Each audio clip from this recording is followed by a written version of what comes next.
saludado por el chat. ¿Cómo están? A ver, habíamos dejado como tarea ver el video de Chimamanda Adichie. ¿Lo vieron? ¿Qué les pareció? ¿Qué ideas podemos poner aquí en estos primeros minutos de recapitulación? A ver. Bueno, buenas noches. Quisiera aprovechar que todavía estamos en proceso de empezar la clase. Adelante, Carlos. Gracias. La verdad que fue un video donde nuevamente queda demostrado que al río hay que mirarlo siempre desde las dos orillas, ¿no? Fue muy aleccionador, por lo menos para mí. Me hizo ver muchas cosas más y también me hizo entender este tema, los momentos por los cuales está pasando el país, ¿no? Donde se están mirando solamente hay una óptica desde solamente un lado y no vemos el otro y no vemos los efectos ni todas las cosas, las consecuencias que se están tomando. De hecho, que esto debería, particularmente yo tengo pensado compartir este video con la familia para que podamos ver y discutirlo a nivel familiar. Sí, muchas gracias. Qué bueno, Carlos.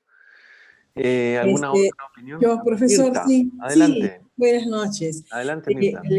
Mi primera impresión, porque él quería analizar parte por parte, pero mi primera impresión bastante buena. Me encantó que la persona, yo pensé, debe ser una escritora famosa, ¿no? Entonces, cuando empezó, porque narraba su comienzo. Lo primero era la alineación que ella tenía de que todo tenía que ser diferente a su mundo, no al mundo que ella tenía, ¿no? Personas rubias, nieve, cuando ella, en su país no hay nieve, o sea, ella salía de su realidad. Pero luego ella va conociendo y sigue buscando algo más, algo bueno. Siempre ella quiere cosas buenas. La felicidad, por ejemplo. Busca felicidad. O sea, quiere crear un mundo feliz, pero va viendo que en el camino hay cosas que no siempre van a ser como uno quiere. Entonces entiendo que entra un proceso de adaptación, de aceptar la realidad, ¿no? Y a veces, cuando uno es joven, quiere cambiar todo, o sea, quiero que sea diferente, quiero que sea como yo quiero. Cuando uno va entrando en más edad, uno va diciendo, bueno, uno va como bajando y dice, no, ya entiendo, hay razones, hay cosas que entender.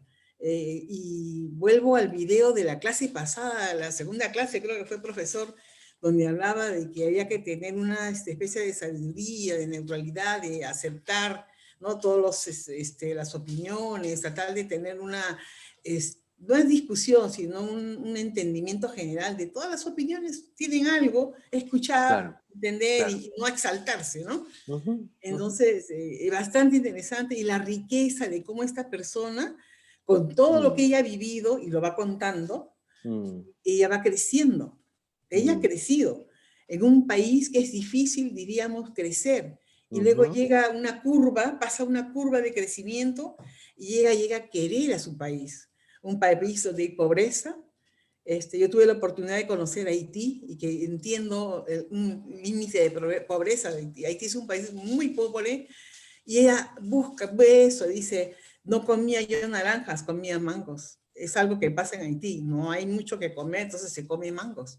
Que es un buen producto, sí, pero ellos están cansados de comer mangos, pero es lo que hay, como dicen los psicólogos, ¿no? Es lo que hay, así que ahí tienes que tú tratar de acomodarte, no de que quieras romper todo y sacar algo diferente. Y yo creo que todas esas vivencias que esta persona ha tenido, ella cómo ha permitido, no que la destrocen, sino que la han hecho crecer. Ese es un poco mi resumen, profesor. Interesante, Mirta, muchas gracias. Gracias. ¿Alguna otra opinión, comentario, impresión? Profesor. Sí, Profesor, a ver, ¿quién? Luis Alberto, luego sigue Judy. ¿Sí? Luego yo. Okay. Luego Bizuli, ¿ok? A ver. Sí. Hay que levantar la mano, a ver, voy a... Sí, mejor si vamos levantando la mano también. Creo que entonces cancelamos. Voy a tocar el tema sobre el curso que estamos llevando, ¿no? Sí, Luis Alberto, adelante. Ella describe un mundo sobre el cual ha nacido y que no tenía perspectiva del mundo externo. Ella pensaba que su mundo es lo ideal, no tenía nada que comer, vivía en una pobreza, y se da cuenta de que ella quería ser escritora, pero no existe en su mundo una escritora de ese color y de ese mundo. Entonces, cuando sale al exterior, se encuentra de que existen más escritores de su mismo color. Uh-huh. Y va leyendo temas sobre ese tema, sobre escritura, y se dedica mucho tiempo a esto. Inclusive cuando ella da entrevistas, los personajes del mundo exterior ahora preguntan, le dicen que un país es África, y no es como ella, creo que es de Kenia, creo. Nigeria. Nigeria, Nigeria. Uh-huh. Y es nigeriana y decía, oye, tu mundo es africana, y ella se sentía orgullosa, ¿no? Inclusive sabían que su idioma era africano, y no sé, y ella sabía perfectamente el inglés. Claro. Imagínate ese mundo, de los dos mundos, que no le interesa el mundo del otro, o sea, tanto los europeos, creo, y ella, y el mundo de África y de los países africanos. Estaba bien cerrado al mundo exterior, y cuando se pone a escribir sus temas, se da cuenta que con la escritura podía llegar a todos los países del mundo, ¿no? Lógicamente que uno hay que saber que le gusta la lectura. Yo leo poco, pero me ha gustado cómo se expresa en un mundo tan desarrollado, de ella venir de un mundo pobre, cómo se desarrolla y cómo llega a sus auditores, claro, a su audiencia.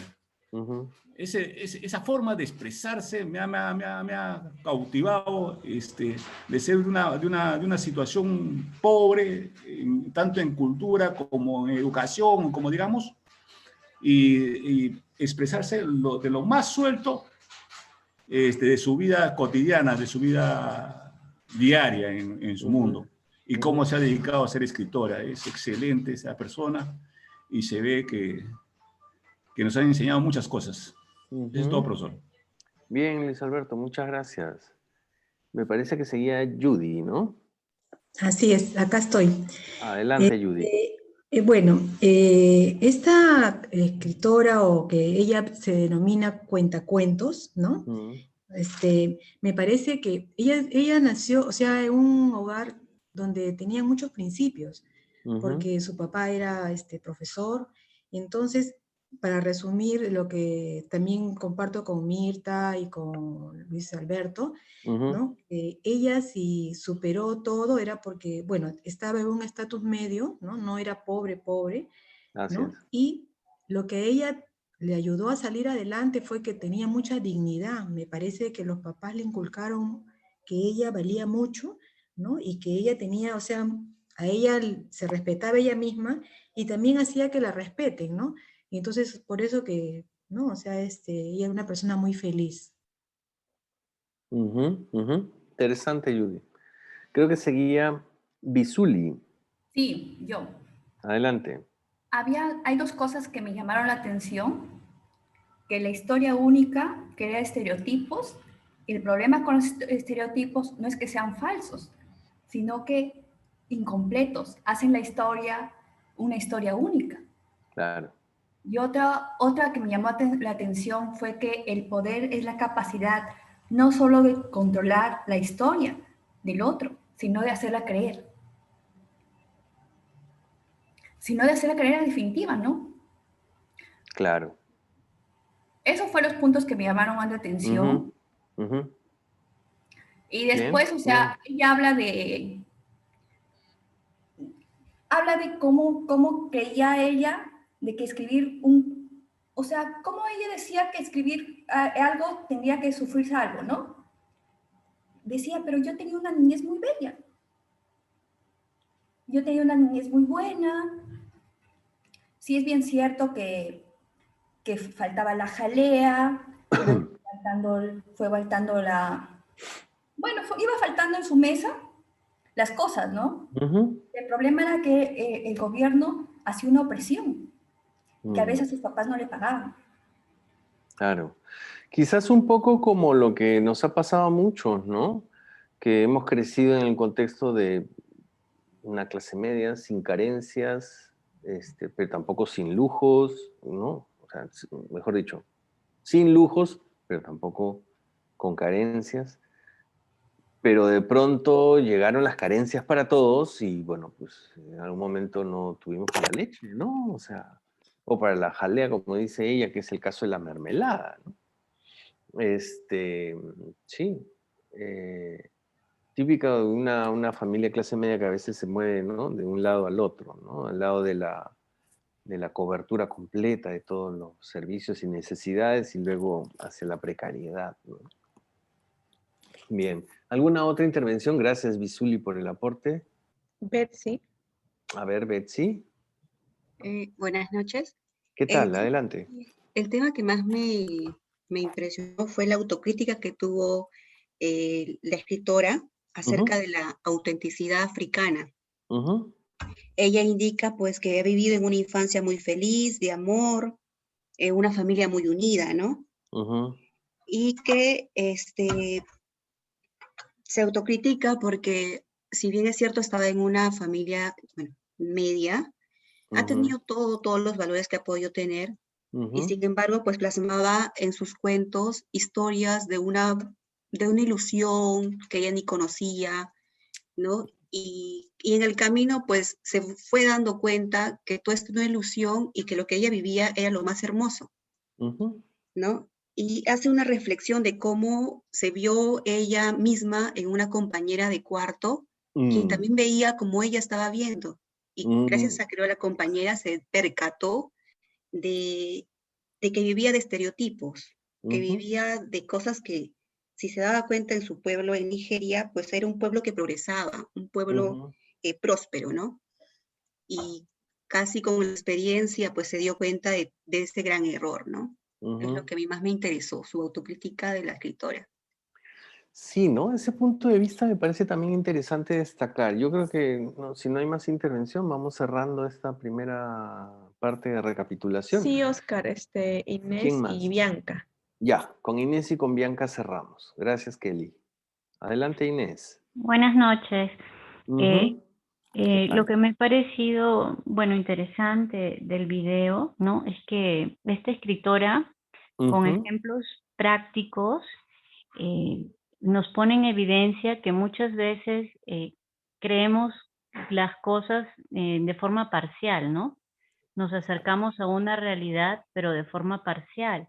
Los ejemplos que ella pone es, por ejemplo, de su mamá, que le hablaba mucho de un niño que le decía siempre que era pobre, ¿no? Y que cuando ella llega a ir a la casa de ese niño, ve a la hermana haciendo una cesta hermosa, ¿no? Y ella dice, yo no me podía acercar a esa realidad de otra manera porque me habían contado otra historia, ¿no? Que era una familia pobre. Y también cuando cuenta la parte de su historia cuando llega a la universidad y era su compañera de cuarto la que no la podía ver de otra manera, ¿no? Claro. No sabía ni siquiera que el idioma oficial de Nigeria era el inglés, ¿no? Claro. Entonces creo que con esas vivencias propias, personales de ella, nos demuestra que muchas veces una realidad la conocemos de forma parcial y a veces inclusive diferente a lo que es.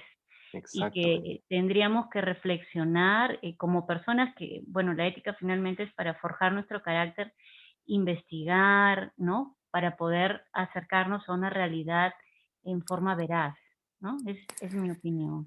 Es interesante esa reflexión que hace Inés. Ahora vamos a darle el último turno a Bianca. Buenas noches con todos. Bueno, ¿qué tal, Bianca?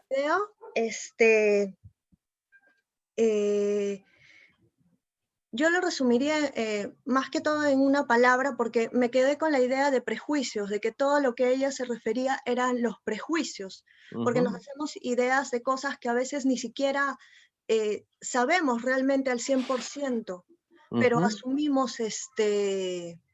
asumimos algunas verdades o tomamos algunos hechos como verdades.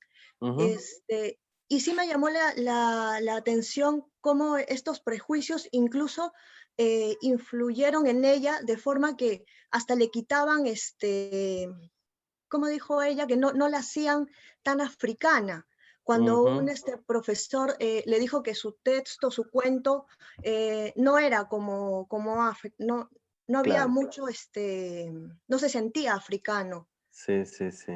Porque sí. el profesor tenía una idea que era distinta a la realidad de ella. Uh-huh. El mismo crítico literario, ¿no? O sea, la quería encasillar en una figura africana, ¿no? Que era la figura de la niña hambrienta, que había crecido en la pobreza, etcétera, ¿no? Bien, Bianca. A ver, yo creo que hay varias intervenciones que aportan aspectos interesantes, ¿no? Fíjense, desde un principio hemos comentado de que este curso es un curso en donde construimos juntos, ¿ya?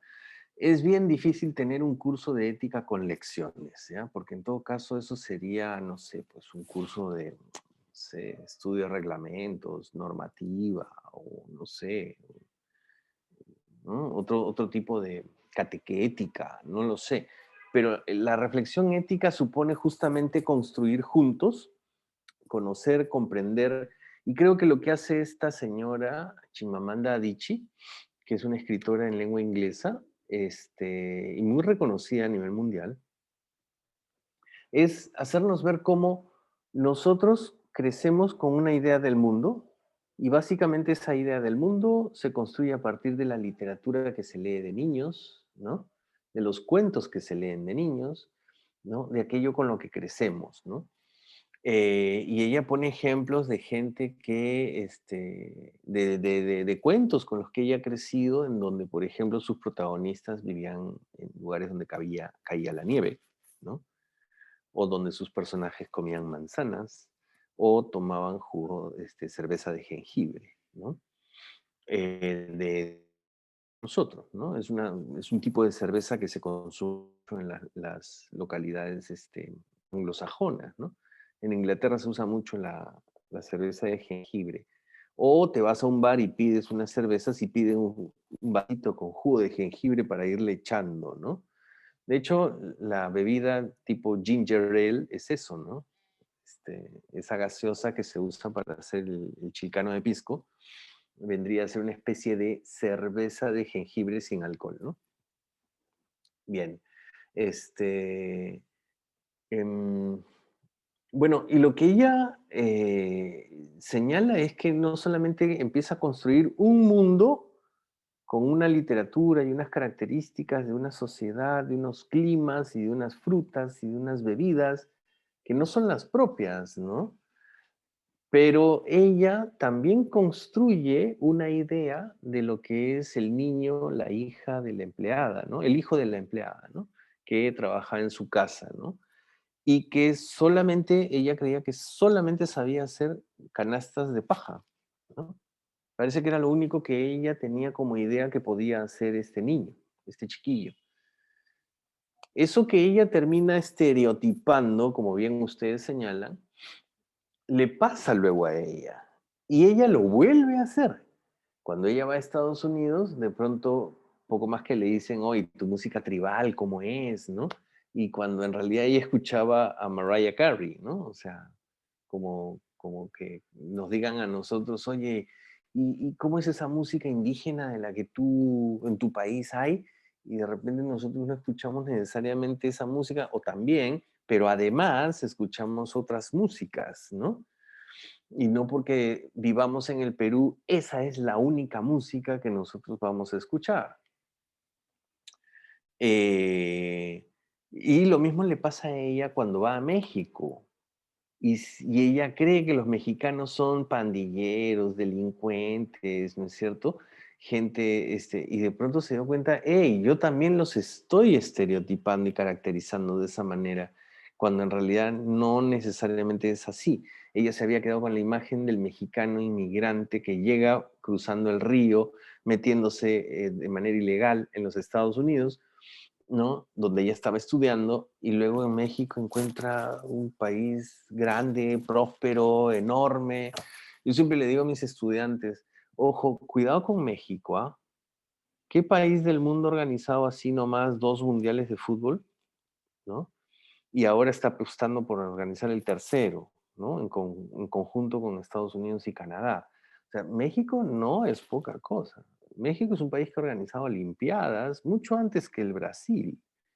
Es un país sumamente próspero, muy rico, de muchos esfuerzos. Y no se olviden que el Mundial de México 86, por ejemplo, para tener una idea, fue después del terremoto de 1985. La FIFA le dijo a México, de repente cambiamos de sede, ¿no? Y México dijo, no, lo vamos a hacer. Lo vamos a hacer. ¿No? Entonces, y lo hicieron. Entonces, México no es poca cosa. Yo siempre que a veces converso estos temas con mis estudiantes, me dicen, que México también, pues, ¿no? Momentito, ¿no? No es cualquier país, ¿no? Es un país muy, muy, muy próspero en buena medida. Pero esta escritora se había quedado con la idea del mexicano, pues, pobre que cruza los Estados Unidos, ¿no? Y que muchas veces es analfabeto, que muchas veces es muy, muy pobre, ¿no? Que vive ilegalmente y escondido, ¿no? Entonces ella se imaginaba que México estaba lleno de gente así. Bueno, en líneas generales, ya Luis Alberto también lo señalaba en un principio, lo que tenemos es que, y también Bianca lo señalaba, Betsy también, una parte de la historia. Nosotros no tenemos toda la historia completa. Si queremos llegar a ello, yo considero que es imposible, pero podríamos aproximarnos de mejor manera, ¿no? Eso es algo así como un profesor de filosofía nos decía, es un tema de horizontes, ¿ya? Entonces son horizontes de pensamiento y de comprensión del mundo. Cuando uno navega, ¿no?, en el mar, hay un horizonte. Y ese horizonte tiene un límite visual.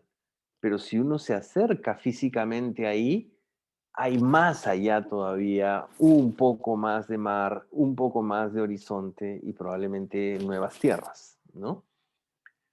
Eso es un poco la idea de cómo se puede comprender el mundo, ¿no? Y lo que necesitamos son llaves para poder abrir las puertas que nos permitan interpretar ese mundo, ¿no? Cada persona tiene y cada grupo humano tiene una perspectiva de la realidad, pero no es la única realidad, ¿ya? No es la única perspectiva de la realidad.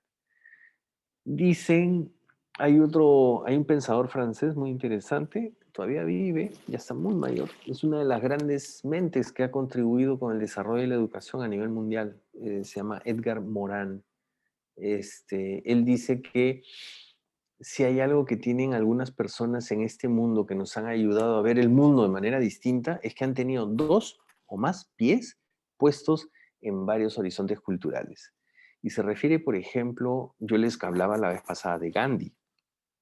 Gandhi era de la India, crece en una familia de comerciantes muy ricos en la India, pero va y estudia en Londres. Y estando en Londres, se gradúa con honores como abogado. Y luego se va a trabajar a Sudáfrica. Y en Sudáfrica, que era colonia británica, igual que la India, él ejerce como abogado de los indios que trabajaban en Sudáfrica, que habían llegado como mano de obra contratados desde la India a Sudáfrica para hacer ferrocarriles, explotar las minas de diamantes, etc., ¿no? Y aboga por ellos y trata de luchar por sus derechos porque no les querían reconocer. Entonces este señor tenía la perspectiva india, la perspectiva londinense, británica en sí misma, habiendo estudiado, ¿no?, en las más famosas universidades británicas, y luego la de Sudáfrica. Entonces eso le permite tener un mejor conocimiento del mundo. Cuando ese señor luego se regresa a la India y va a pelear por la independencia de la India, era un tipo con un mundo. Entonces, podían venir los ingleses aquí que tenían las 3/4 partes del planeta, ¿no?, bajo su poder, y podían decirle, oye, mira, tú no sé qué, y él tenía cómo negociar, retrucar, ¿no?, contrastar puntos de vista porque tenía mayor amplitud, ¿no? Yo creo que esa es una tarea que bien nos puede servir y ser de utilidad para todos nosotros. Ir a comprender otros horizontes culturales que nos permitan tener una mejor comprensión de las otras perspectivas que hay en el mundo.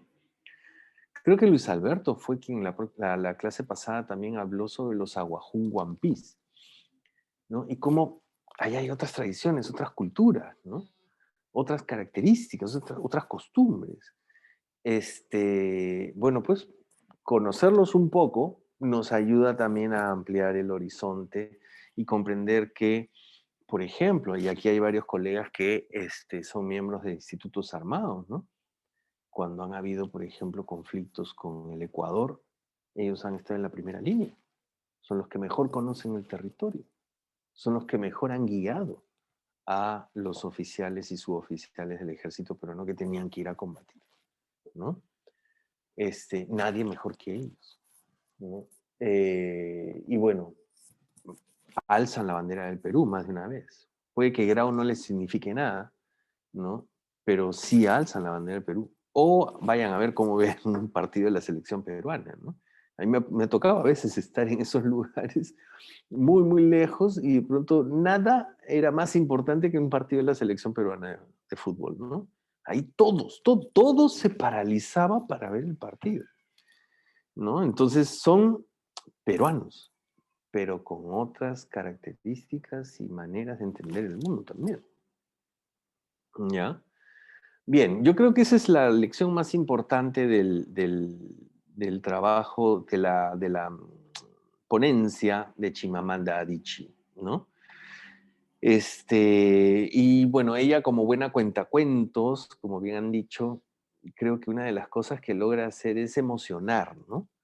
Y especialmente hacia el cierre de su discurso cuando dice que cuando renunciamos a esta posibilidad de comprender la perspectiva del mundo del otro, estamos renunciando a cierto tipo de paraíso, dice ella, ¿no? A cierto tipo de paraíso.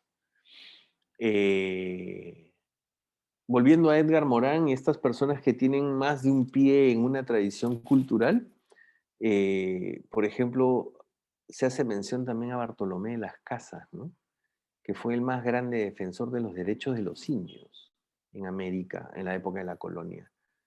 Por ejemplo, hay quienes dicen que gracias a este señor, los indios en la colonia española de América nunca fueron esclavizados. Fueron maltratados, abusados, explotados, sí, pero vendidos como esclavos, como se hizo en el Brasil, por ejemplo, no. Ahora, otra cosa, otra historia es con los africanos, ¿no? Para ellos sí no hubo esta piedad o este reconocimiento de su naturaleza humana durante muchos siglos. Cosa que es una barbaridad, pero así es como la humanidad se ha construido y gracias a la reflexión ética hemos tratado de buscar los argumentos que ayuden a sostener ese proceso de vida esclava para los africanos. Y hemos encontrado que no hay.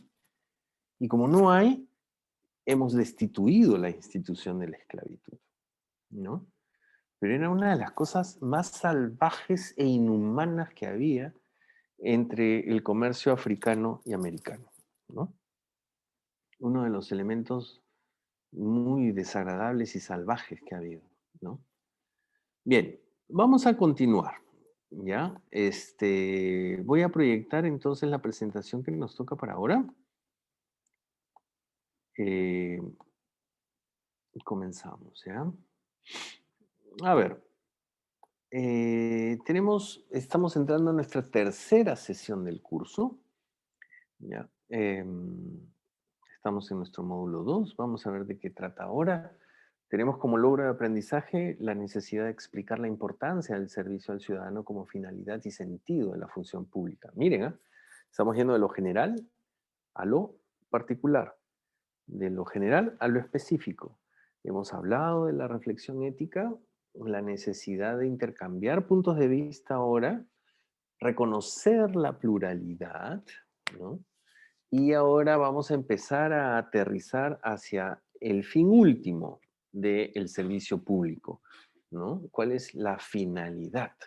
¿Ya? Y también vamos a identificar nuestras áreas críticas, porque sabemos que en nuestro servicio público no todo pues brilla, ¿no? O sea, sabemos que tenemos limitaciones ¿no? Y algunas de ellas son superables, otras son más estructurales. Pero lo que no debemos perder de vista es lo que hay al final del camino, ¿ya? Vamos a hablar de ética pública y de ciertas virtudes, ¿no? Y vamos a aterrizar en el concepto de la ética pública y su aplicación a la práctica. 2 preguntas de reflexión para trabajar con el Mentimeter. La primera de ellas, ¿qué entiendes por función pública? Y la segunda, ¿cuál es la relación entre ética, que hemos visto en la primera sesión y en parte de la segunda, y la función pública? ¿Ya? A ver, Kelly, nos orientas.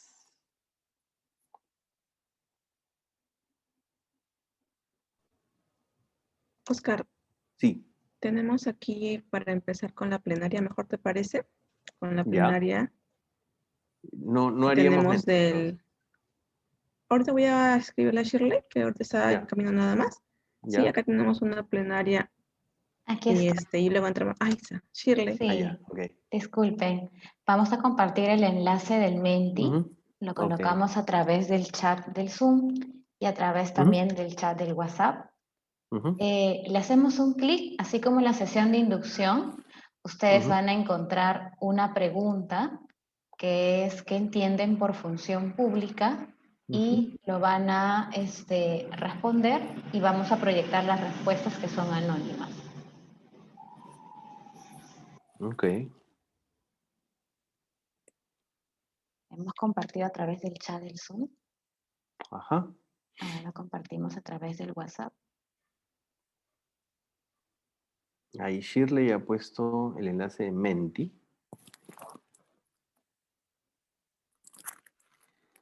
Ahí está, perfecto. Y ustedes van a poder ahí hacer algunas respuestas. Mientras nosotros proyectamos. Así es. Y esas van a ir apareciendo en pantalla, ¿no?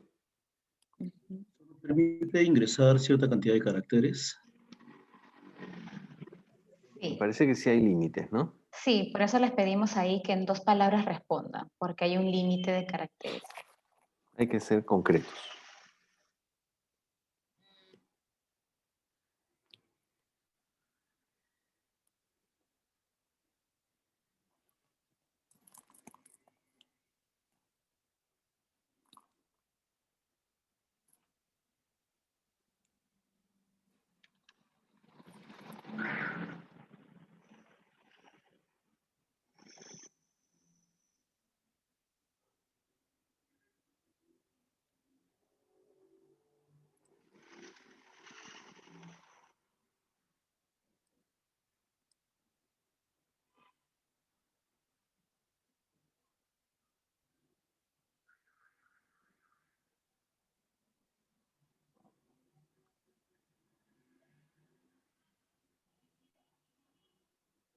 A ver, vamos viendo. La nube de palabras se está construyendo.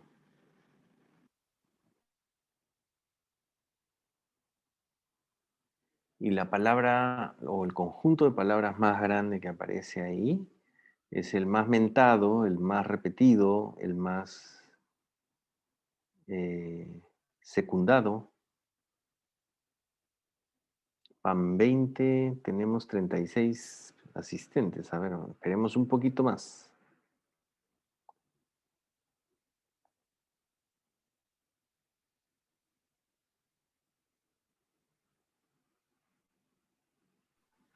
En el chat, Mirta Tiza nos menciona que es una actividad remunerada realizada en nombre del Estado o al servicio del Estado.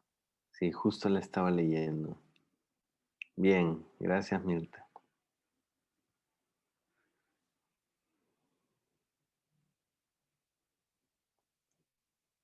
$22, $23.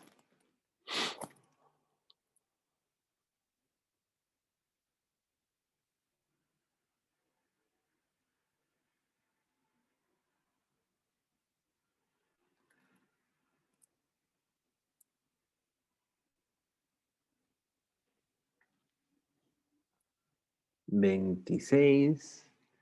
A ver, Virginia nos dice algo por el chat.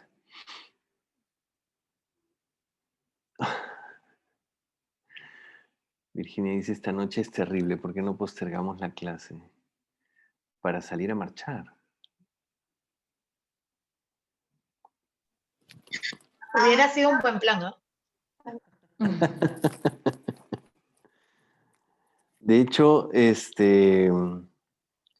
colegas míos que trabajan en la universidad han recibido correos electrónicos de sus estudiantes pidiendo que por favor les disculpen la ausencia en la clase de hoy porque van a salir a marchar. Qué terrible.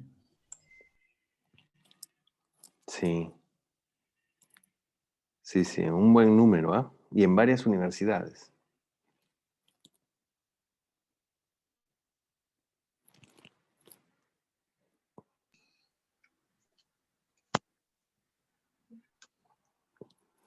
La verdad, a mí lo que más me ha sorprendido es que mucha gente que ha estado encerradísima en su casa y que no ha salido pero ni a hacer compras de comida, está yendo a marchar.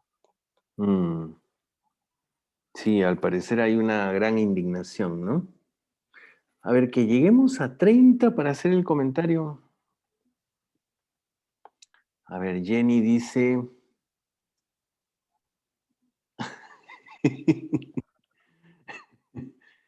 Virginia dice para rezar.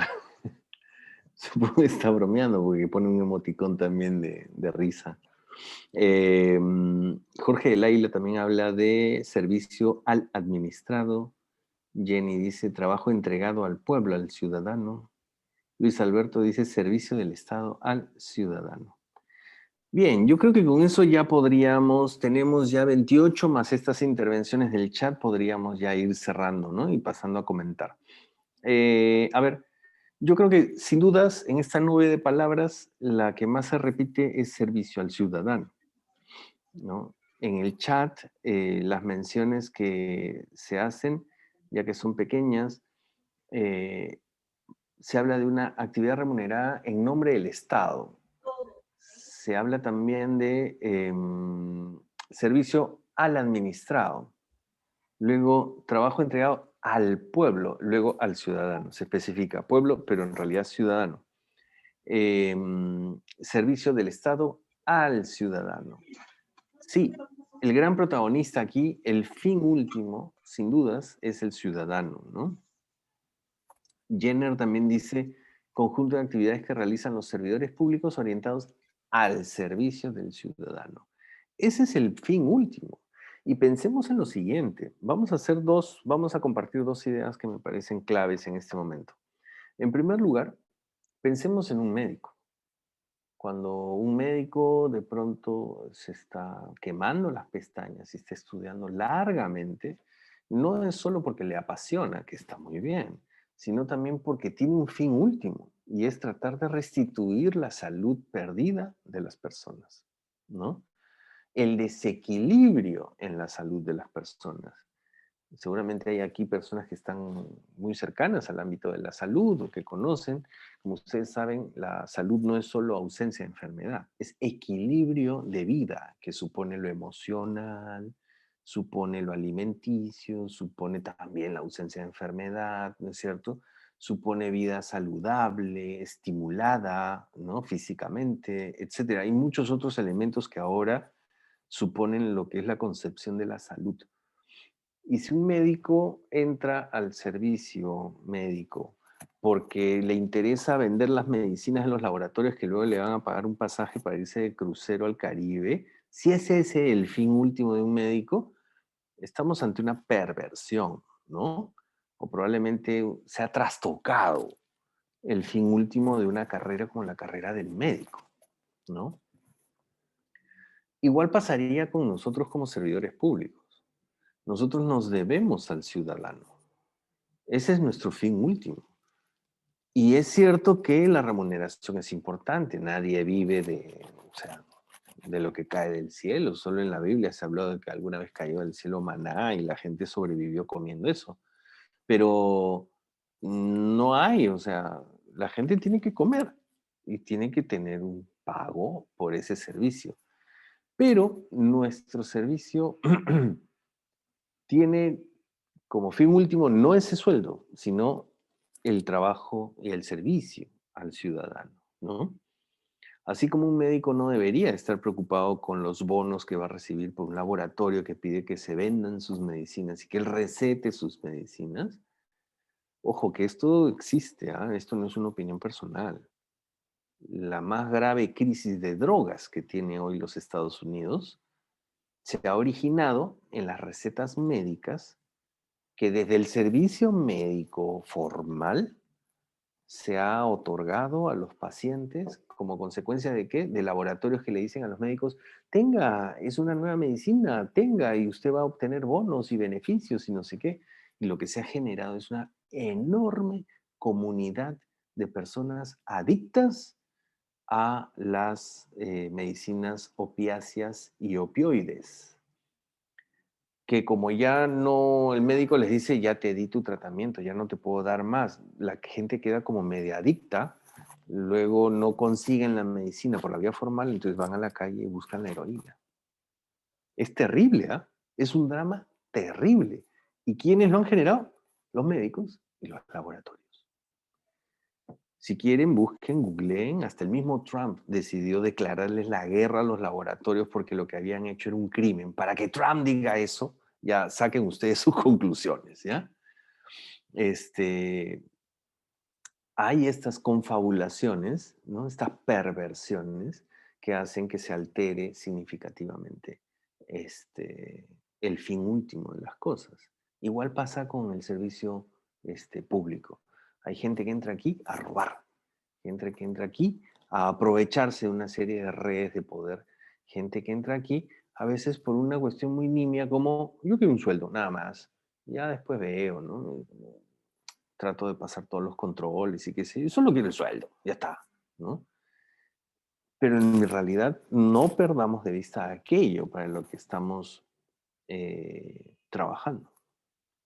Bien, gracias chicas. Creo que esa es la primera pregunta, ¿no? Vamos a la segunda.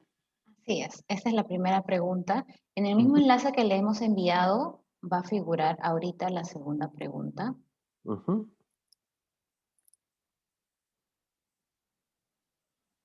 Ya. En el mismo enlace, por favor, los que están en el Menti desde el celular, regresamos a la aplicación y ya va a figurar esta segunda pregunta.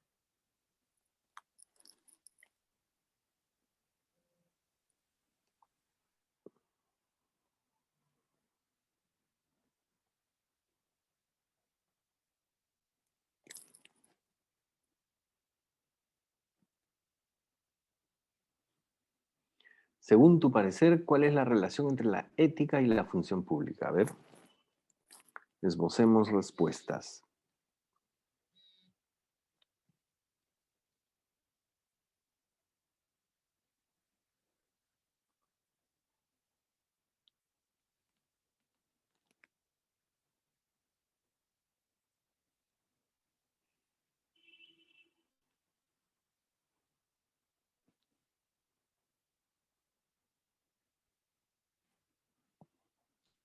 Ya van dos.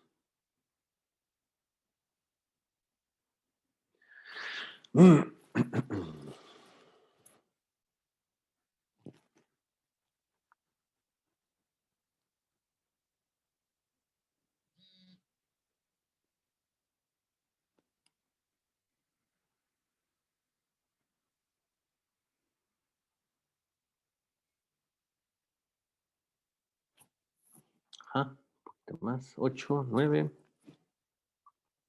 10.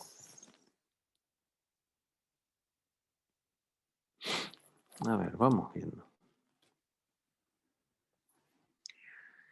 Vamos leyendo a ver algunas que van saliendo. Ya van 14. ¿Cuál es la relación entre la ética y la función pública? Por ejemplo, ahí dice buen proceder. Práctica de valores, principios que desarrollan los empleados públicos. Es una relación que posibilita la resolución de situaciones conflictivas en el ejercicio de la función pública. Interesante. Así es. Me parece que era en un grupo más pequeño que un compañero de ustedes hizo una pregunta interesante, ¿no? Dijo, yo me he criado en una serie de valores, en una serie de prácticas, en mi familia, en mi escuela, etc. Y después me doy cuenta que el mundo cambia y ¿tendría mi ética que cambiar? Sí, ¿no? O sea, y básicamente, ¿por qué? Porque el mundo cambia. Y el mundo cambia de mil maneras.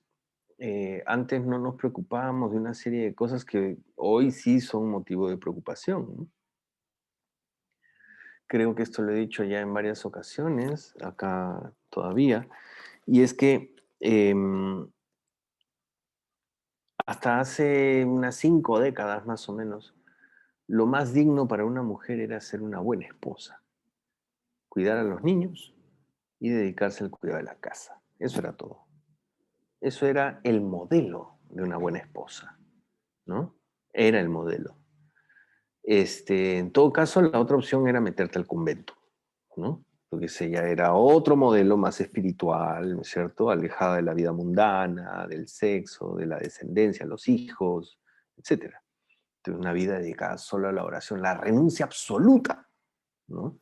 A el goce de la vida, digamos. Y la otra es vivir solo para tu casa, tu marido y tus hijos. Eso ha cambiado radicalmente en el mundo contemporáneo, ¿no? Si bien las mujeres todavía tienen grandes limitaciones, hay avances alucinantes. ¿Y cómo se generaron esos avances? Discutiendo, luchando también. Ojo, las mujeres no dijeron, perdón, ¿saben qué? Nosotros también queremos igualdad.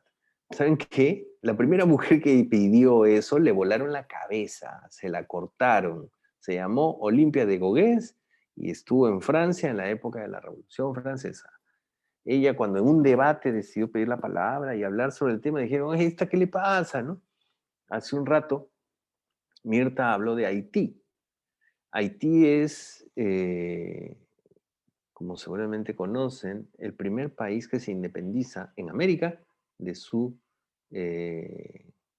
colonia, de su metrópoli, después de los Estados Unidos. Pero después de toda América, el primero.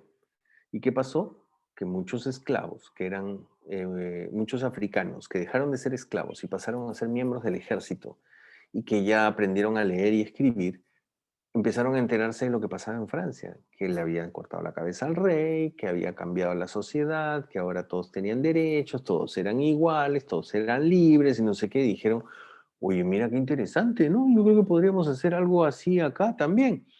Y los dueños franceses, blancos, o sea, dueños de los esclavos, de las haciendas, las plantaciones, dijeron, oigan, ¿qué cosa les pasa? Esto no es para ustedes, eso es para nosotros nomás. Ah, ya, se sublevaron, mataron a todos los blancos y se quedaron solos con el país. Es más, con Haití hay una historia adicional que yo no sé si la conocen. Cuando Simón Bolívar sale corriendo de Venezuela porque lo iban a matar como consecuencia de sus luchas de independencia, se refugia en Jamaica y pasa por Haití. Y en Haití lo escuchan, el nuevo gobierno, lo escucha. Y Bolívar dice, necesito ayuda para crear una pequeña flota e invadir de nuevo Venezuela. Pero ya irme por el lado de Colombia y desde Colombia independizar Colombia y luego atacar Venezuela. Entonces los haitianos lo escuchan, los convence y le dicen, te vamos a dar plata y te vamos a dar hombres para que vayas a hacer esa invasión. Solo te ponemos una condición, una, que a donde vayas tienes que liberar a los esclavos negros, nada más. ¿No? Los franceses, ¿qué hicieron? Luego mandaron un ejército, mientras ya los haitianos se habían hecho dueños del país, ¿no? Y los aplastaron. ¿Por qué? Porque no estaban dispuestos a crear con ellos ese modelo de igualdad, de derechos, y etcétera, ¿ya? Entonces, el mundo ha cambiado, exige siempre, permanentemente nuestro discernimiento. Y en el mundo de la función pública también, ¿ya? Necesitamos discernir. Es una relación muy estrecha, dicen, porque sin una persona ética no hay un verdadero ejercicio de la función pública, así es. Los valores son imprescindibles para ejercer una buena función pública en favor del ciudadano, pro ciudadano. Ayuda a solucionar conflictos, innova, crea soluciones. La ética permite ejercer correctamente la función pública, claro que sí. El mejor servicio y proceder a favor del ciudadano. La relación entre ética y función pública nos lleva a este vínculo entre profesionalismo y eficiencia, que no es por el profesionalismo ni por la eficiencia propiamente, sino porque estas dos siempre van a tener un horizonte final, que es el de brindar el mejor servicio al ciudadano. Deben ir de la mano. Al ser la función pública un servicio al ciudadano, como fin último, debe estar estrechamente ligada, gracias, con la ética en la forma de materializar dicho servicio. Muy bien. Bien, creo que en el chat también hay algunas intervenciones. A ver, dice, conjunto de actividades que realizan los servidores públicos orientados al servicio ciudadano. Honestidad y transparencia, dice Jorge de la Isla. Jenner dice, la actividad del Estado debe estar revestida por la ética. Mirta también señala, la ética permite que el funcionario cumpla con una mayor eficiencia su función. Freddy Choso dice, es la ética aplicada al servicio civil. Y Jenny dice, la ética es garantía de un actuar transparente.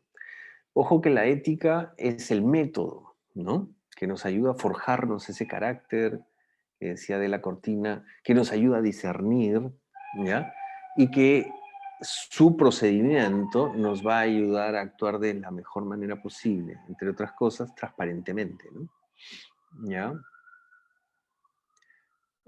Nos hace desarrollar nuestras actividades de manera correcta con relación al servicio ciudadano. Y materializa el respeto a los derechos y posibilita la justicia. Interesante esto que dice Luis Fernando, ¿no? Porque nosotros no podemos eludirnos de esas responsabilidades. O sea, nosotros no podemos dejar de respetar los derechos de los ciudadanos que vienen al servicio público, ¿no? No podemos aprovecharnos de la posición que tenemos, ¿no? Y también hay que, o sea, no nos vamos a leer las manos entre gitanos, ¿no? Sabemos que también trabajar en el servicio público es ingrato, porque a veces hay ciudadanos que muy gentilmente, como en la sesión del martes, viene alguien con un regalito y te le entrega un quesito, ¿no? Un turrón. Pero también es cierto de que hay ciudadanos que llegan de una manera despótica a maltratar a el servidor público, ¿no? Porque cree que es su empleado, ¿no? Porque él paga impuestos, si es que paga, ¿no? Y genera un maltrato y una humillación también al servidor público, ¿ya? Bien, yo creo que vamos a continuar. Kelly, Shirley, gracias por esta proyección. No sé si hay aquí, hasta aquí alguna duda, algún comentario adicional que hacer. No sé si alguien quiere intervenir.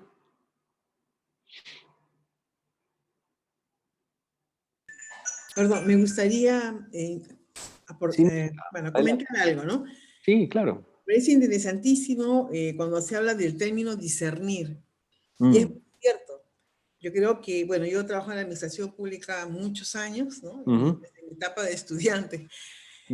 Y aprendí que es importantísimo discernir, porque no todo lo que vas a hacer es algo bueno. Entonces hay que saber hasta dónde puedo llegar yo, hasta dónde debo actuar yo, y hasta dónde lo que estoy haciendo realmente está correcto.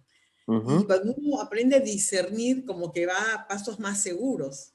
Claro. Obviamente los casos de funcionarios públicos, a veces de muy alto nivel, o simplemente los medianos, caen en sus funciones porque no han sabido discernir, ¿no? Y piensan que todo está correcto y a veces hay, y también lo que usted ha dicho muy bien, no aprovecharse del puesto.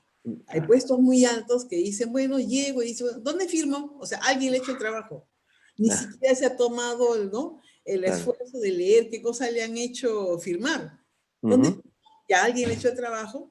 Y tal vez aquel que le hizo el trabajo lo hizo de una voluntad, pero bueno, hubo errores, pues.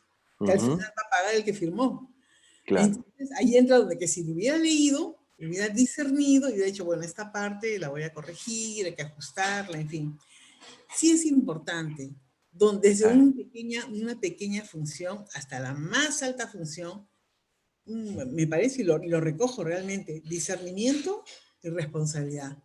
Porque yo soy el nombrado, yo soy el que firmo, yo soy el responsable, le faltó agregar, ¿no? Dicen, yo soy el nombrado, sí, soy el gran ministro, el gran director, el gran jefe, gerente, bueno, supervisor, hay tantas posiciones. En la administración pública, por posiciones, miles. Pero no dice, yo soy el responsable, no les gusta esa palabra. No nos gusta muchas veces a muchos, ¿no? Claro, Hay que aprender, dice, usted va a firmar, usted está disponiendo, recuerde que usted es el responsable. Y eso me trae a acotar lo siguiente, y yo he tenido la oportunidad de trabajar en muchos sectores, y lo primero que les he dicho con quienes he trabajado, mi primer requisito, le dije, más que requisito, le digo, le voy a decir cuál es la clave del trabajo que yo tengo. No le voy a cantar música al oído, discúlpeme. Y si un día usted se molesta por eso, será el momento de retirarme, porque yo le voy a decir las cosas como son. Si se toma, eso le permite mejorar la decisión, lo hago en favor de eso, de que usted haga una buena función pública. Claro. ¿No? Porque si fuera nuestra función, o sea, yo, Mirta Tiza, como persona privada, yo hago pues mi voluntad, como yo lo pienso, pero cuando voy a una función pública, como usted muy bien lo ha dicho, ya tengo que pensar en mi servicio, ¿no? La prueba de mi servicio, el ciudadano que está al otro lado esperando la atención de lo que haya pedido, con lo que requiera. Entonces, vuelvo a retornar y digo, el discernimiento y la responsabilidad. Eso nomás quería señalar, profesor. Gracias. Bien, muchas gracias, Mirta. Por aquí, por mi barrio, ya la gente ha empezado a gritar y seguramente va a comenzar el cacerolazo en un minuto, así que vamos a avanzar rápido porque van a hacer bulla. Ya ayer han hecho bulla. A ver, vamos a referirnos un poco a esta parte más teórica, ¿no? Y es que Mirta también ha dicho algo que a mí me generó otra idea, y es que no todo está escrito en el manual.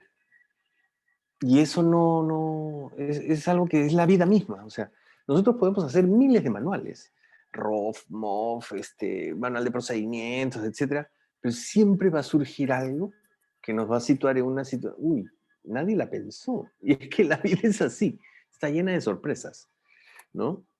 Y ahí es donde hay que discernir y evaluar qué cosa sería lo mejor a implementar, a llevar a cabo, para poder hacer el servicio más justo al ciudadano, o no perder de vista con nuestra decisión que el fin último es el ciudadano y no la institución necesariamente, ¿ya? Ojo que claro que hay que cuidar la institución, pero entre la institución y el ciudadano siempre va a primar el ciudadano, ¿no? Y eso creo que hay muchas evidencias y pruebas de ello, ¿no? A ver, la ética de la función pública, ¿cuándo nace? ¿Cuándo se reflexiona sobre este tema? Se hace básicamente entre la... la bulla está fuerte por aquí, no sé si se escucha.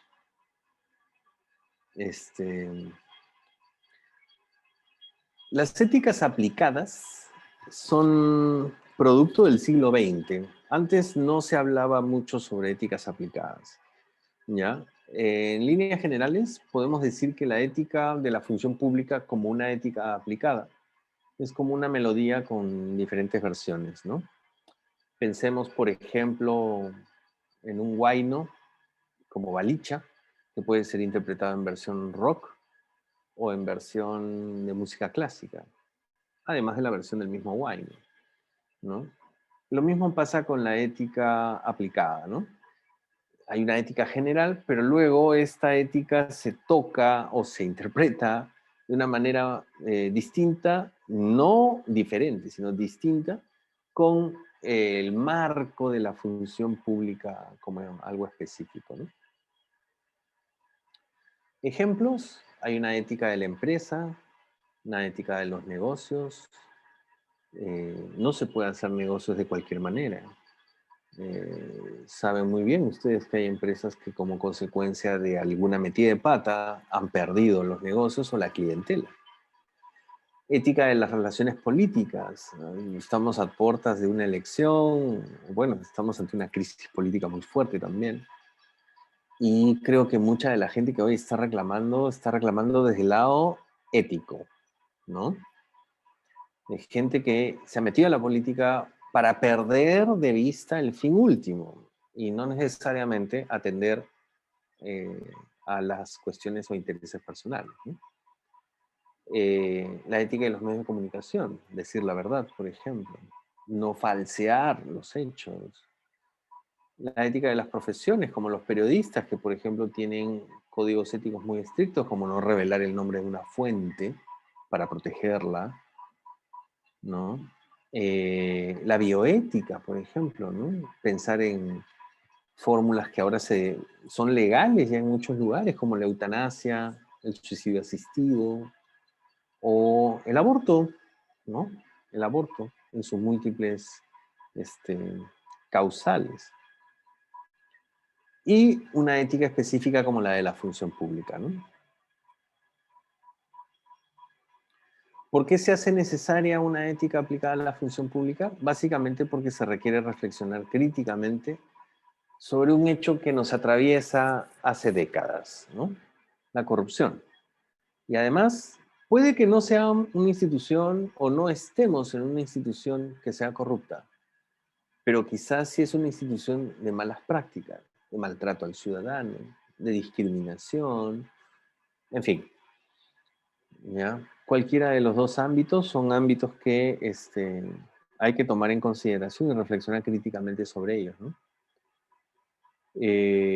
Además necesitamos mejorar a la administración pública. Tenemos que lograr metas, tenemos que lograr alcances, llegar más allá de donde se llega habitualmente. Y porque además los ciudadanos nos lo piden, ¿no? Nos lo piden así.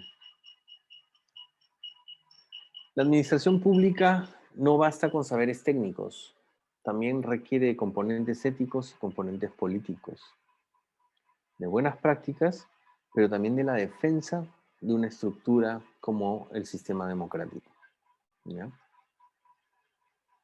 De acuerdo con la ley del Código de Ética, la ética aplicada a la función pública está dirigida a todos nosotros que ejercemos esta función, ¿no? Y se nos considera empleados públicos a todo aquel funcionario o servidor de las entidades públicas en cualquiera de los niveles jerárquicos. Perdón. Nombrados, contratados, designados de confianza o electos, que se desempeñen actividades o funciones en nombre o servicio del Estado. Desde una perspectiva ética, el bien principal de quienes ejercen la función pública en un Estado democrático no es otra cosa que el servicio al ciudadano. Ser empleado público, entonces, es una doble responsabilidad. Como personas, tenemos una ética que cumplir, desarrollar, etcétera, pero además, como servidores públicos. Bien. Vamos a ver este pequeño video, que es muy cortito. Kelly, ¿nos ayudas a compartir el enlace de este video, por favor? Voy a compartir el enlace. Rosana comenta en el chat que no escucha por el ruido de la calle. Solamente es Rosana porque yo escucho al docente. Escucho bajito lo que son las cacerolas. Las cacerolas están haciendo bastante bulla. Escuchan bajito. Yo también tengo acá ruido de cacerolas, pero no interfieren en la clase. Sí, también escucho claro. Perfecto. Ok, gracias. Vamos a compartir el enlace para que puedan hacerle clic y lo puedan ver cada uno en su computadora y regresamos después de unos 3 minutos, que aproximadamente es lo que dura el video. ¿Ya? Entonces cada uno lo va a ver en su computadora. Lo que les pedimos, por favor, es que silencien el micro para que se evite filtrar cualquier ruido y podamos ver tranquilos el video. ¿Ya? Estoy compartiendo a través del chat del Zoom, que él iba a hacer lo mismo a través del chat del WhatsApp para poder revisar.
Shirley.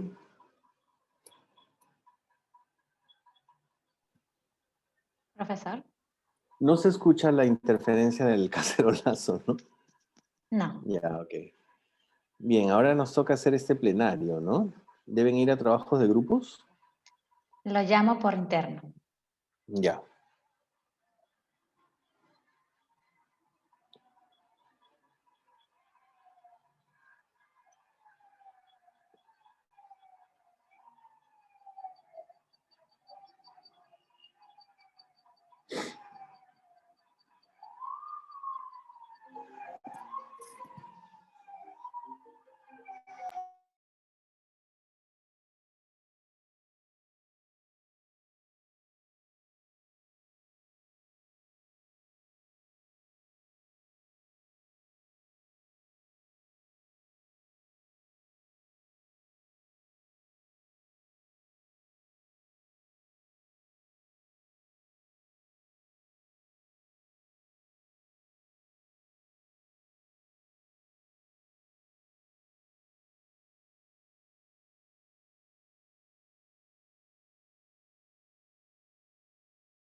Bien, ya estamos de vuelta.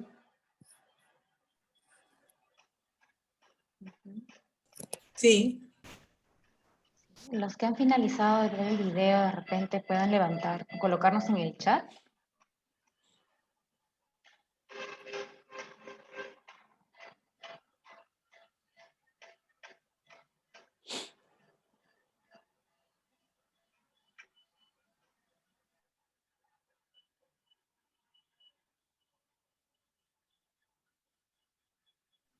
Sí, creo que la mayoría ya terminó de ver el video.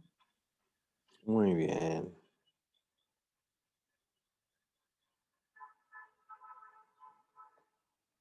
Muy bien, entonces pasemos a hacer una ronda de diálogo. A partir de estas preguntas que tenemos aquí en pantalla, ¿no? ¿Cuáles deberían ser las cualidades más importantes de un servidor civil y cómo se relaciona la ética, la función pública y la democracia? A ver, ¿quién se anima a esbozar una respuesta? ¿No? A partir de lo del video, a partir de lo trabajado hasta el momento, ¿no? ¿Quién se anima a plantear una propuesta de respuesta?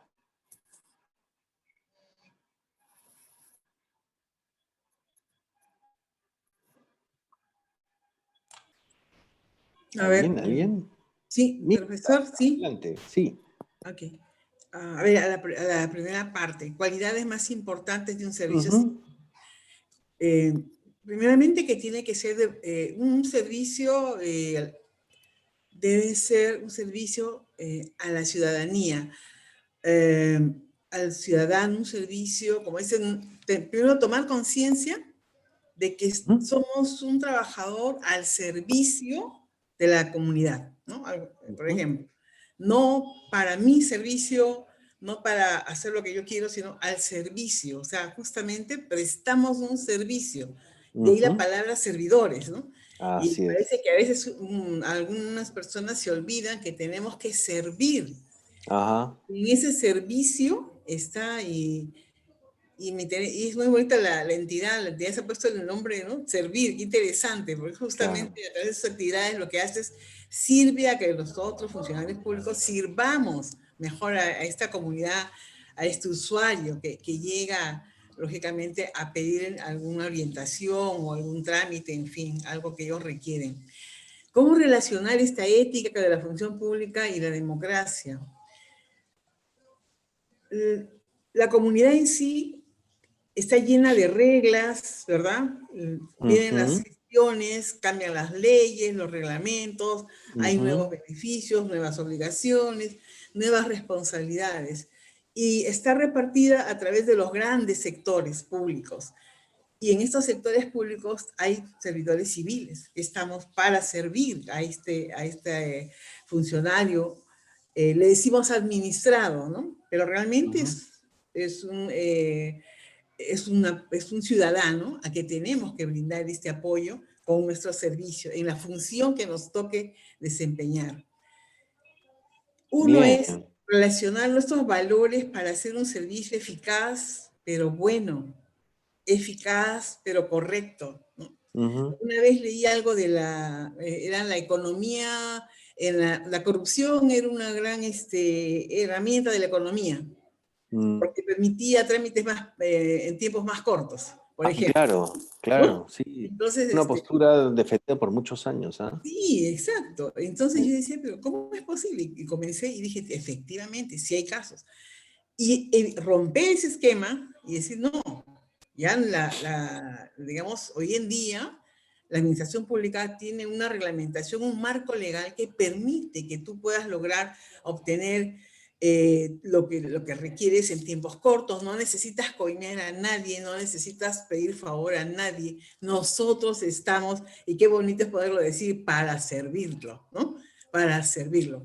Más por aquel trabajador que trabaja en ventanilla. Creo que yo he tenido la oportunidad de trabajar en algunas entidades donde yo tenía que supervisar el trabajo de ventanilla. Y el trabajador de ventanilla creo que es el que más obligado está a mostrar una ética de valores, de cortesía, de servicio, porque si no lo tiene, y continuamente trabajamos con este personal para que reflejen lo que la norma dice. En la cara visible. Un código de ética fabuloso, claro, pero que nadie lo ejecute. Esa sería mi apreciación, profesor. Bien, muy bien, Mirta, muchas gracias. Creo que han sido aportes significativos, ¿no? Para la respuesta a esta pregunta, ¿no? Cualidades más importantes de un servidor civil, yo creo que no se puede perder de vista el servicio al ciudadano, ¿no? Como elemento clave aquí, ¿no? Es otro que menciona usted de la necesidad de dar una imagen, una cara, ¿no?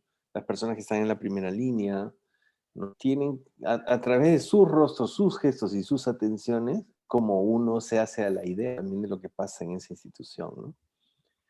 Para la segunda pregunta, perdón, ¿cuáles son las prácticas más comunes que podemos observar en los servidores civiles? A ver, ¿quién se anima? O pueden ir poniendo en el chat algunas de sus respuestas.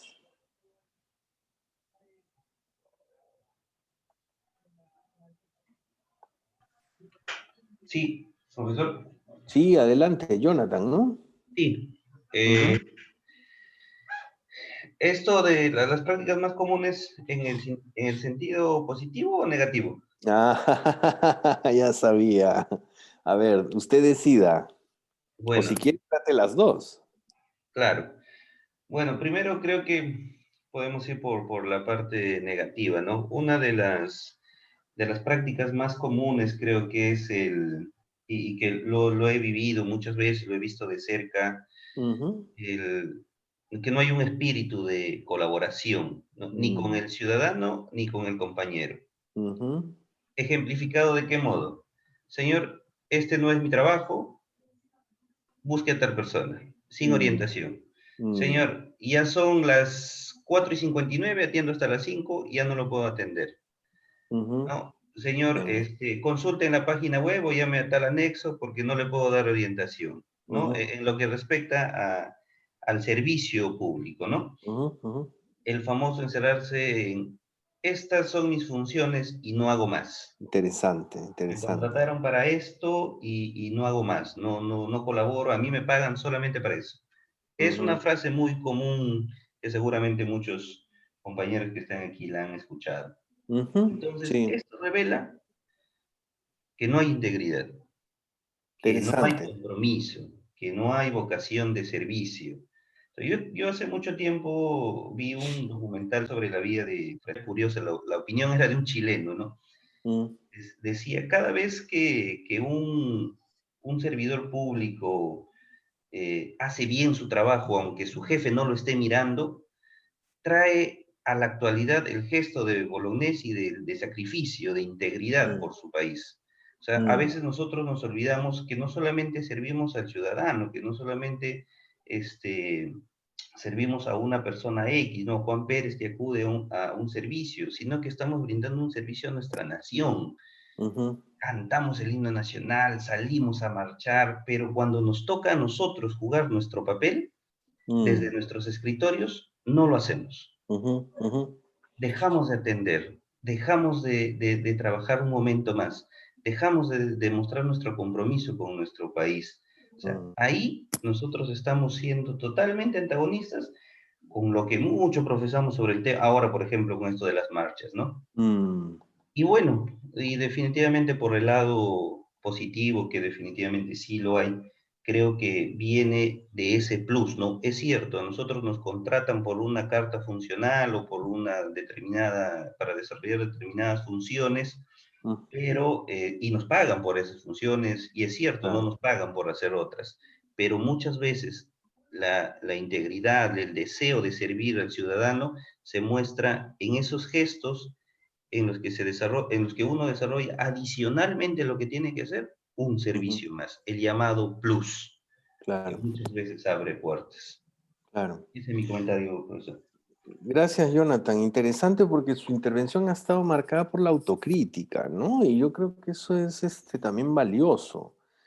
Todos aquí trabajamos en el servicio público de una u otra manera, en diferentes niveles diferentes, y nos encontramos con estas circunstancias, ¿no? Lo que usted señala es algo que es penoso, ¿no? Cuando vamos o estamos en un servicio público en el que la gente tiene esas prácticas que usted ha relatado, ¿no?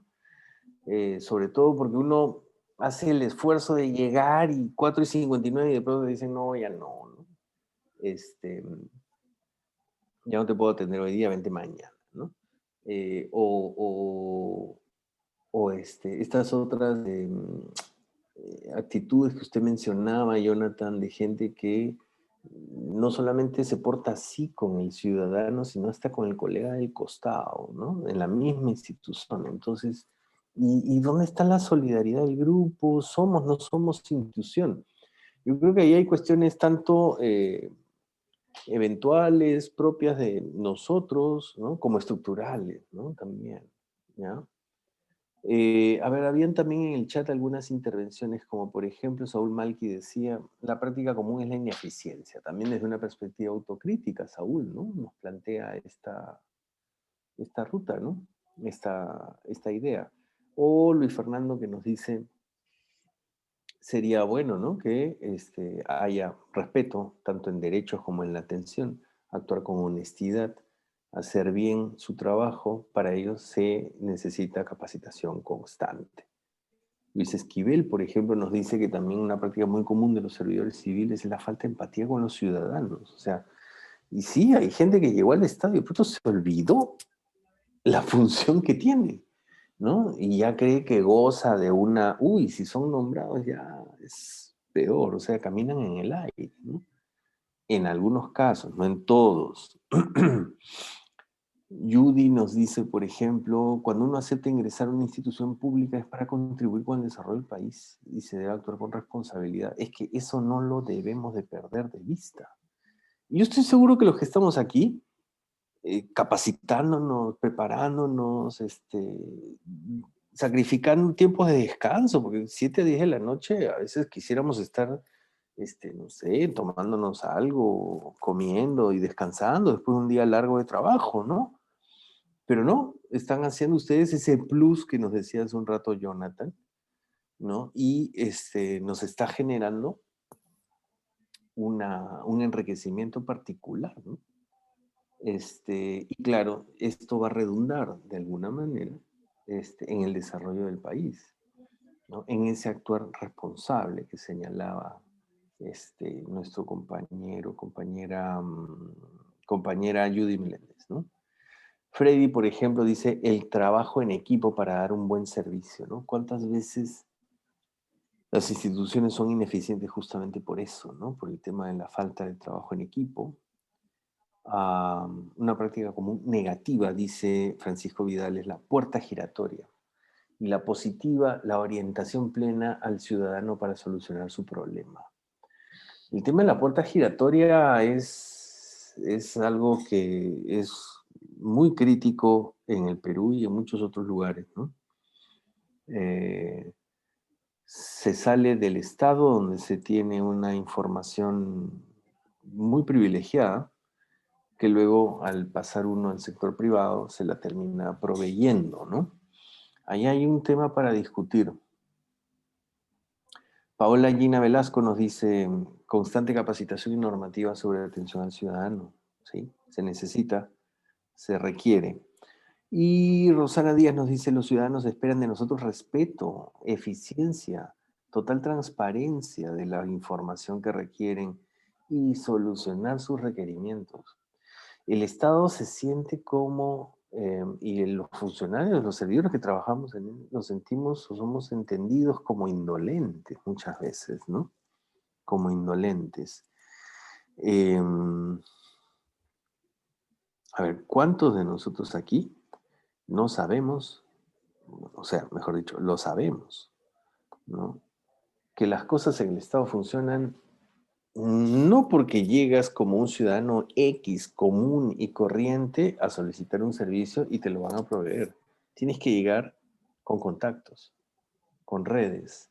Si no, no te van a atender, ¿no? ¿Ustedes creen que hay coherencia entre las cualidades que debe tener un servidor y las prácticas? Oscar, Betsy levantó la mano. Adelante, gracias Kelly. Betsy, te escuchamos. Sí, levanté para la primera y segunda pregunta, pero no lo vieron. Ay, perdona, Sí. Betsy. En todo caso, cuéntanos el aporte que querías hacer. No, justo todos mis compañeros han indicado lo que yo iba a decir, ¿no? Ya ha habido bastante consolidación de información de parte de mis compañeros. Ya, y te planteo entonces yo una pregunta, a ver si tienes elementos para responderla. ¿Tú crees que hay coherencia entre lo que se dice y lo que se hace en la función pública? Desde tu experiencia. Como parte de la función pública no hay coherencia, que si bien es cierto, nosotros un poco porcentaje de grupos se capacita para poder tener, como dicen mis compañeros, un plus para ser buenos servidores, para ser empáticos con la población, atender o servir de una manera mejor a la población.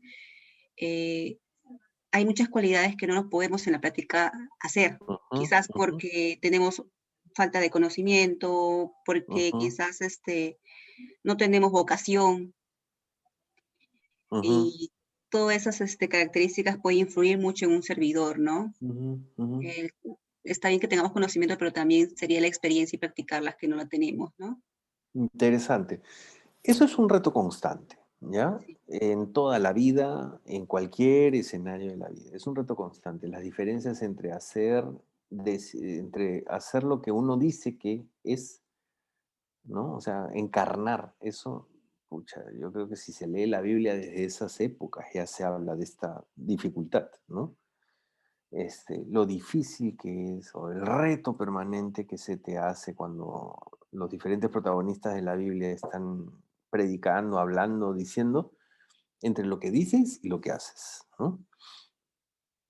Es un reto permanente. Y en la función pública parece que esto fuera muy fuerte, ¿no? Creo que todos sabemos de que hay gente que se llena la boca de decir muchas cosas bonitas, pero a la hora de la hora no necesariamente las lleva a la práctica en el servicio público, ¿no? Bien, vamos a pasar a la última. ¿Cuál es el bien principal? Oscar, Paola Gina se quedó pendiente. ¿Perdón? Sí, yo había pedido la palabra. Adelante, Gina. Justo en esa pregunta, lo que comentaban era muy cierto, esto de la coherencia. En la administración pública se ve mucho a la cabeza, ¿no? El que está arriba. Y es precisamente muchas veces el que esta cabeza pues no cumple con todas estas cualidades que debería tener todo servidor. Yo te cuento un caso, no en mi actual centro de trabajo, pero eso pasó, me acuerdo, en una anterior zona en la que trabajé. A un compañero, un colega, tenía mucho trabajo. La verdad que tenía bastante trabajo. Y un día fue pues a hablar con él una persona pidiéndole un favor, ¿no? Pidiéndole que por favor que saque un documento, que le dé prioridad pues al documento, ¿no? Entonces le explicó a ese trabajador de que ya tenía plazos vencidos y que no sería justo para estas personas que tenían ya los plazos vencidos y que al igual que él tenía esa urgencia, sacar pues este documento, ¿no? Entonces el señor, bueno, ya está bien, se retiró. De ahí recibió, el compañero de trabajo recibió una llamada de teléfono, pues una llamada ya de superior, dándole un número, ¿no? Que por favor que atiende un numerito X, ¿no? Entonces el compañero saca el título y al poco rato el usuario, el ciudadano, todavía muy así, muy sarcástico, se acasa y le dijo, ya ve, ¿cómo que no se podía? O sea, era él el que había llamado, se fue primero donde el servidor. Como no pudo obtener lo que quería, se fue pues a un estamento más, ¿no? Y de ahí todavía muy gracioso regresa. Entonces mi compañero se quedó pues mal, ¿no? Se quedó mal, ¿no? Sintió de que sin ese respeto que se tiene por la autoridad, ¿no? Por el superior, el que tiene más experiencia que uno en la función. Uno siempre admira y pesa mucho en la administración pública la experiencia que se tiene. Eso queda mal. Entonces ya a futuro pues ese tipo de cualidades que uno debería contar ya queda pues de más, está de más, ya está de más, está por gusto ahí. Y otra cosa que yo quería también señalar en relación a estas las cualidades, que estas cualidades no siempre tienen que estar por escrito. Yo lo que he notado mucho es de que hay una últimamente, y por eso yo puse el aporte el de la normatividad, todo se quiere regular, todo en absoluto ya se quiere regular como cada paso. Entonces, el otro día, por ejemplo, alguien me contó también su experiencia. ¿Qué había pasado? Entre servidores en una institución compartían un comedor donde pues probaban sus alimentos, ¿no? Resulta que a cierta hora todo el mundo subía y eso se había ocurrido entre la gente que era joven, dejan sus loncheras y separan toda una mesa, ¿no? Entonces eso es lo que hacían, ¿no? Entonces los mayores, que creo que hemos sido formados de cierta manera, ¿no? Incluso yo diría hasta que más rigurosa, le dicen, mira, jovencito, tú no puedes ocupar con una lonchera toda una mesa para 6 personas, ¿no? Siéntate tú y que los demás, pues, se ordenen de acuerdo. Entonces, esta persona agarra y le responde, pero ¿dónde está eso, no? ¿Dónde dice eso? Sáqueme usted el reglamento del trabajo, sáqueme los instructivos, los manuales. ¿Dónde dice que yo no puedo poner mi lonchera para ocupar una mesa con 6 sillas? Entonces, y de verdad que se fueron hasta recursos humanos, no quedó ahí, se fueron ciertamente recursos humanos porque esta persona, trabajo tampoco se dejó y le dijo, no puedes hacer eso, no necesitas de reglamentos y trajeron al jefe de recursos humanos y el de recursos humanos se puso a revisar los manuales y las directivas. Entonces, y dijo, ciertamente dijo, en ningún lado dice de que está prohibido hacer esto. Y tuvieron que ampliar la directiva y crear una normativa para el comportamiento de los trabajadores dentro del comedor institucional de las cosas que podían y no podían hacer. Entonces, eso realmente a mí me pareció ya el colmo, ¿no? O sea, hay cosas que ya están por sentadas y que sin necesidad de que consten en un manual, en una directiva, uno pues tenga que hacer o dejar de hacer, ¿no? Eso es lo que yo quería comentar.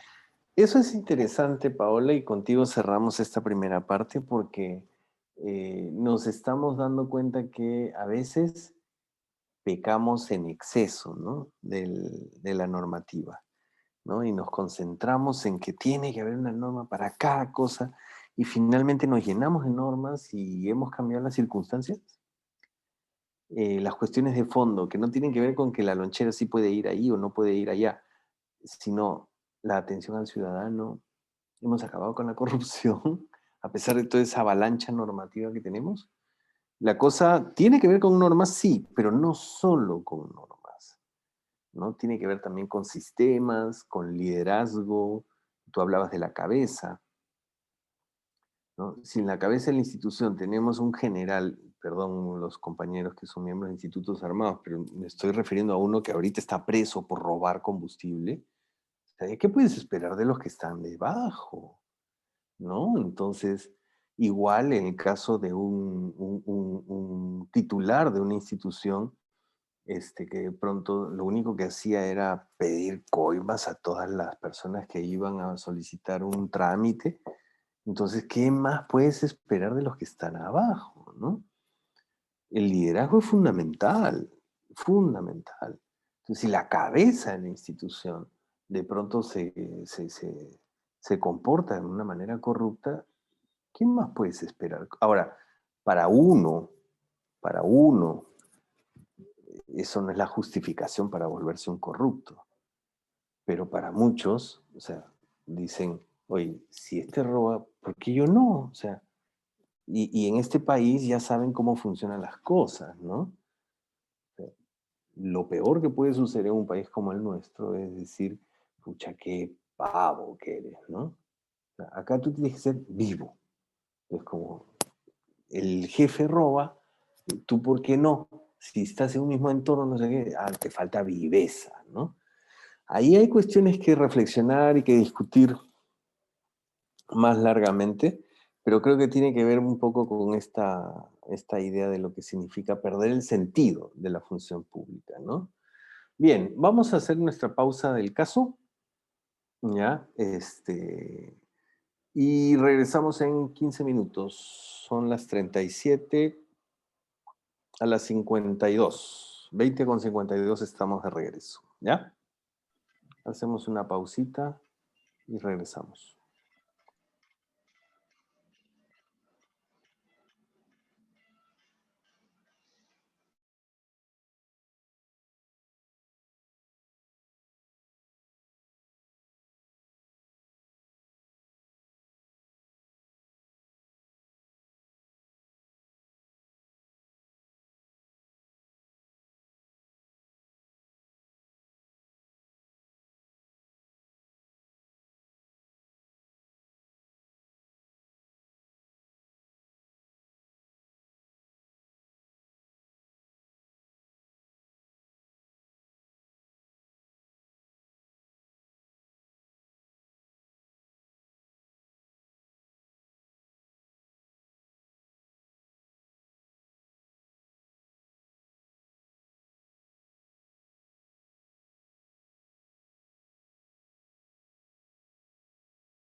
Bien, 20:52, volvemos. Regresamos a nuestras actividades. A ver cómo están los demás.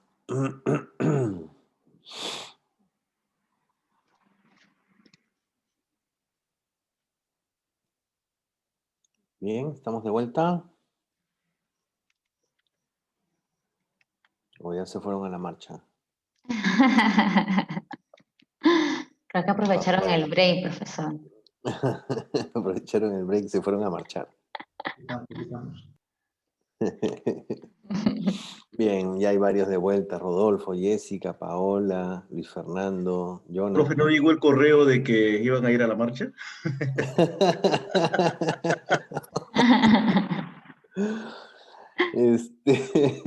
En el intermedio he estado leyendo algunos mensajes de otros colegas profesores universitarios que se han sentido muy orgullosos de encontrarse en la marcha con sus alumnos, dicen, ¿no?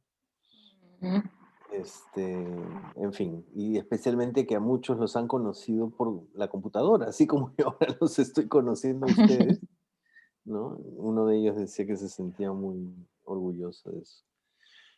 Muy bien, Jacqueline, Jenner, Francisco también ya están de vuelta. Aldo, mi tocayo también. Inés, Betsy. Muy bien, continuamos. A ver, ahora tenemos otro ejercicio, pero, perdón, yo no quería dejar de prestarle atención a un par de comentarios que llegaron por el chat. Esperemos que no se hayan encontrado con el COVID, sí, es un tema. Es un tema. Por ejemplo, Francisco también decía, no hay coherencia entre lo que se dice y lo que se hace, porque si no el Estado sería eficiente, dice, ¿no?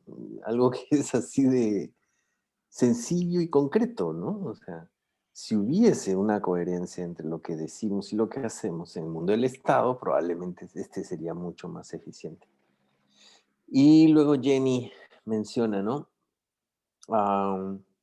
Cuando hablábamos de estos liderazgos, ¿no? Si el líder roba y los de abajo roban, yo ¿por qué no, no?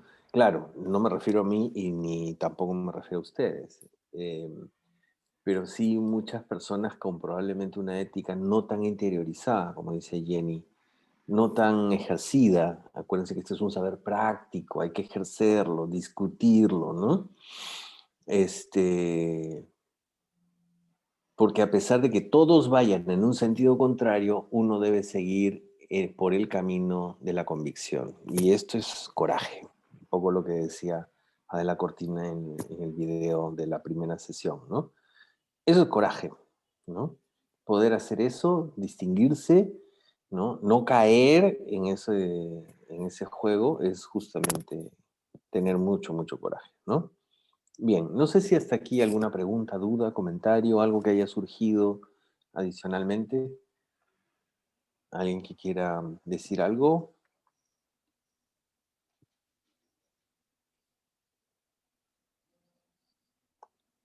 Bien, si no, entonces pasamos a nuestra siguiente actividad de aprendizaje, ¿ya? Voy a proyectar la diapositiva y es esto lo que tenemos. Vamos a hacer ahora un Jamboard como hicimos en la sesión pasada y vamos a indagar por aquellos principios y valores de la función pública. ¿Cuáles son? ¿Ya? ¿Cuáles son esos principios o valores valores que le dan sentido u orientan a la función pública? Luego, ¿ustedes creen que se podría reducir la ética de la función pública a un listado de normas o un código de conducta? Ya algo ha salido en este diálogo anterior. Luego, ¿es la ética de la función pública universal? ¿Puede haber una ética universal de la función pública? ¿En qué sentido sí y en qué sentido no? ¿Ya? A ver, Shirley, cuéntanos un poco cómo vamos a proceder aquí. Así es. Lo que vamos a hacer... Ay, ¿estoy en mute? No, Ahí está sí se bien, te pensé escucha. que estaba en mute. Lo que vamos a hacer en este caso, nos vamos a ir a grupos reducidos dentro del Zoom para poder realizar este trabajo grupal en Jamboard. Estoy compartiendo a través del chat del WhatsApp cómo están organizados los grupos. Les pido por favor que revisen en qué grupo se encuentran ustedes y vamos a compartir también a través del Zoom y a través del WhatsApp también los enlaces de sus grupos, porque cada grupo tiene un enlace distinto en el Jamboard para que adentro puedan ingresar y responder la pregunta que se le ha asignado a cada grupo. Ya, entonces ahorita termino de compartirlo. Muy bien. Ahí está. Ya compartí los 6 grupos dentro del WhatsApp, así que revisamos. Ahí están sus respectivas preguntas también, ¿no? Ajá, he compartido las preguntas a través del Zoom.